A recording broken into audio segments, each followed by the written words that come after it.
在经历过第一天与第二天早上在武陵农场的主要景点后，第二天下午开始前往农场的外围景点雪山登山口以及燕山步道。第三天一大早只是前往福寿山农场。我们开车前往雪山登山口，沿路还是可以看到很多的樱花树。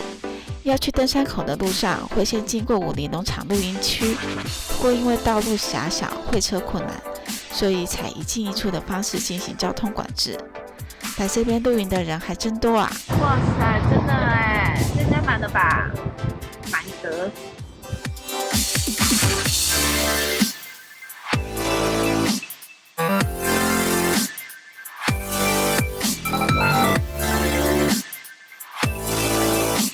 继续往上走，来到一处山腰，会看到一个平台处，这里就是雪山线的出入口了。服务站前的木栈平台视野开阔，可以看到七家湾溪河谷、流叶尾山林线。今天的能见度良好，可以看到北一段以及北二段的中央山脉能线，难怪这里会成为武陵农场的必游景点啊！我们上去登山口吧。啊，不能进去了。不然的话，发现山上就不知道谁在上面。也是，耶，现在是露营状态。这里是服务站旁的蓄水池，从这边往能线拍，可以看到服务站木屋及山能线的倒影，真的太美了。时间不早了，往下个景点燕山步道出发吧。开车没多久就到了武陵山庄，旁边就是燕山步道的入口了。单趟走燕山步道就要90分钟，来回3小时，中间可是没有公厕的哟，建议大家可以先上厕所再上路，比较保险。走进步道没几步就可以看到武陵吊桥，下面就是桃山溪了。在溪水终年冲刷不断下，形成了桃山瀑布。对啊，而且今年都没有水。好酷哦！躺在吊桥上，躺在吊桥上哦，听一下声音啊，其实也舒服，尤其是晚上的时候。针叶林吗？对，是针叶林啊，所以我就会对这件事情一直记得，一直记得。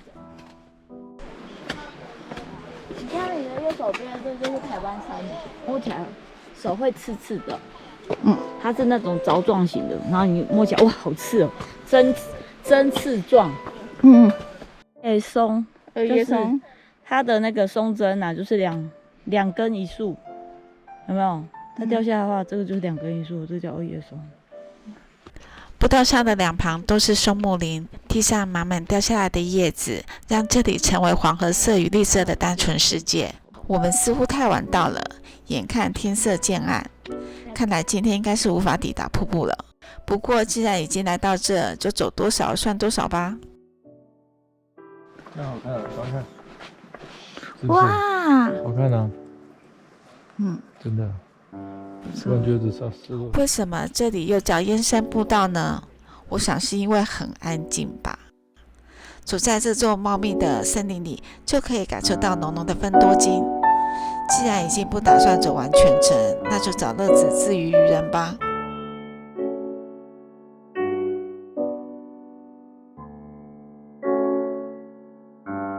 我现在要把我接走啊！宇宙光啊！回程的时候，居然让我们看到了台湾国宝。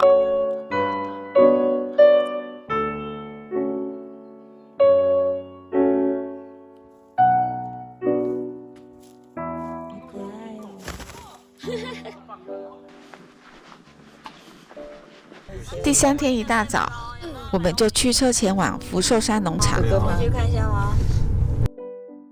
从民宿到福寿山农场车程约50多分钟，沿路还会经过梨山。听说农场与福寿山农场的地貌林相有点相似，不过既然没去过，就打算好一探究竟。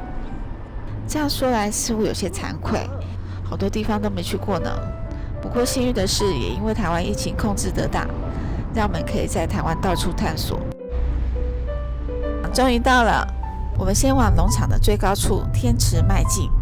天池海拔2614公尺，中午过后，这里便会云雾飘渺，宛如仙境。从天池景观台望过去，视野辽阔，不仅可以眺望雪山西峰，还可以看到满山的田园风貌。听说这里可是观日出、看夕阳的著名景点呢。继续往天池迈进吧。这叫天堂吧？天水塘啊。池塘。好的，绕一圈吧。不是一眼就看完了。哇哦，所谓的天池这么小啊！漂亮吧？这个池子是靠天然的雨水汇集而成的一个小池子，其实一点也不大。不过听说天池磁场强烈，灵气汇聚，终日有水，是台湾著名的禅修之所。传说只要在这边绕着天池左3圈、右3圈，然后许愿，愿望就会实现。这样看很美耶，这个角度看比较漂亮。哇，好适合画画，画水彩画。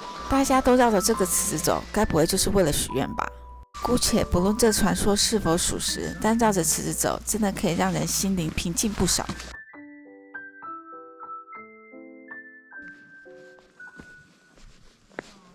我要去的地方是哪里呀？福寿山天池的达官亭。天池上有座醒目的中国式建筑，在这样的地方，想当然尔跟蒋介石有关喽。上去一探究竟吧。请介绍说，达官亭是蒋介石修心思考国事之处，是一座十字形格局的2层楼房。1楼有玄关、侍卫传达房、中庭书房以及暂憩房。这里的摆设有他一贯的朴实风格，暂憩房也一样，都是2张单人卧床。其他地方已改为常识馆来介绍这座建筑，并展示相关图照等等。上2楼瞧瞧吧。2楼有景观阳台及议事厅，四面都是落地玻璃窗。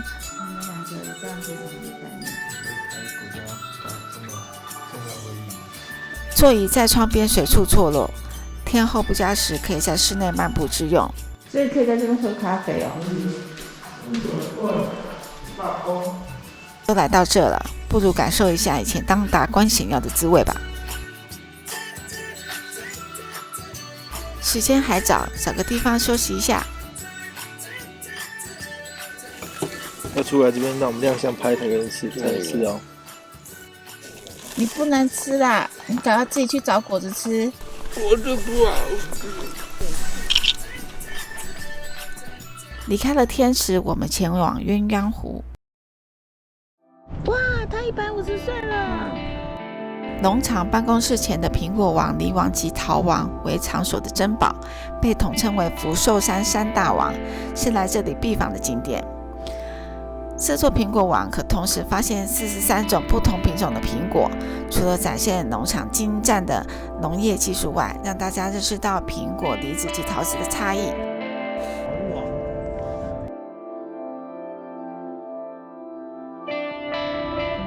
刚刚已经这个看过，我们现在这边，我们去走鸳鸯湖吧。现在走的是福寿山的鸳鸯湖，也是小小的一个湖，跟天池比起来应该差不多大小吧。曙光也出来了。湖的旁边种了不少各种品种的枫树，可以想见到了秋天这里会有多迷人啊！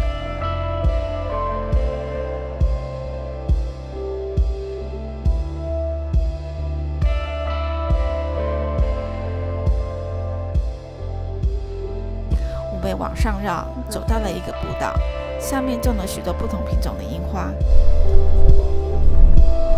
对啊，或那个自然的水纯，对啊，纯玉，只要大一点而已啊。毕竟它是有一点上下两半。